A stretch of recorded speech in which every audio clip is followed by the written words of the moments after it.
our side with exactly that much more. A balance of power. The trickiest, most difficult, dirtiest game of them all, but the only one that preserves both sides. Having finally made the unsettling moral choice to intervene, Kirk and McCoy's disillusionment in the final scene of A Private Little War, reflecting American weariness at the onset of Tet, is strikingly uncharacteristic of Star Trek. "We're very tired, Mr. Spock. Beam us up home." For American children raised exclusively in wartime, that is, a Cold War containing monolithic communism turned hot in the jungles of Southeast Asia, and the first to grow up with televised combat, Vietnam was predominantly a mediated experience. A handful of these primetime allegories notwithstanding, Walter Cronkite was the voice of the conflict and grim nightly statistics the most recognizable feature. With his avuncular air of detachment, Cronkite concluded the CBS Evening News broadcast on any given night, as all network newscasters of the era reliably did, by tallying the most recent numbers in television's seemingly endless arithmetic of war. These latest casualty figures put American battle deaths last week at 91. The South Vietnamese lost 216 killed, the anchorman reported in the summer when American troop levels first exceeded 300,000, and enemy dead number 1,827, the second highest weekly figure this year.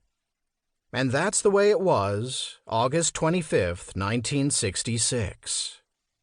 Without Vietnam, the civil rights movement would have been the 60s, but instead, as Lyndon B. Johnson Americanized the war in the spring of 1965, the escalating military commitment did, in fact, become America's most pervasive and devastating collective undertaking.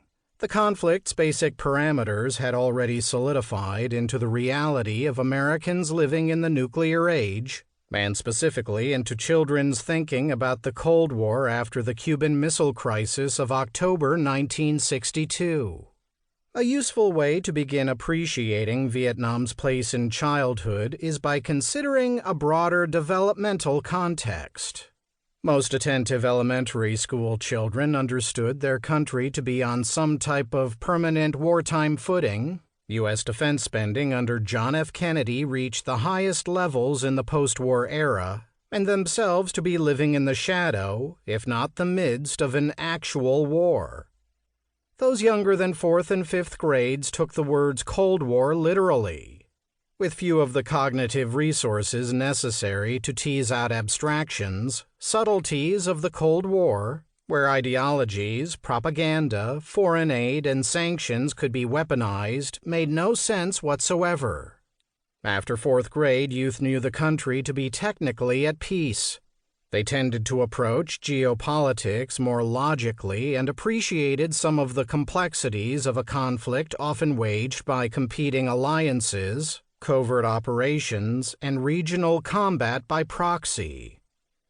As U.S. involvement incrementally grew, Vietnam effected numerous changes in children's lives, comparable to the childhood impact of previous conflicts, chiefly the Civil War and World War II, whose intensity and duration also dominated American culture.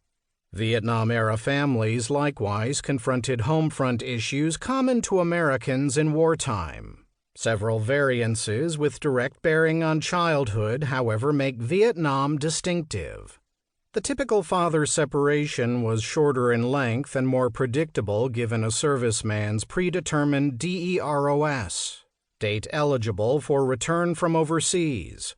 Having a father serving in Vietnam for a year-long tour was still a developmental factor, but some of the most problematic developmental issues observed in homefront children during World War II, when fathers were gone 33 months on average, either did not appear or were significantly diminished, except in prisoner of war, POW, and missing in action, MIA families.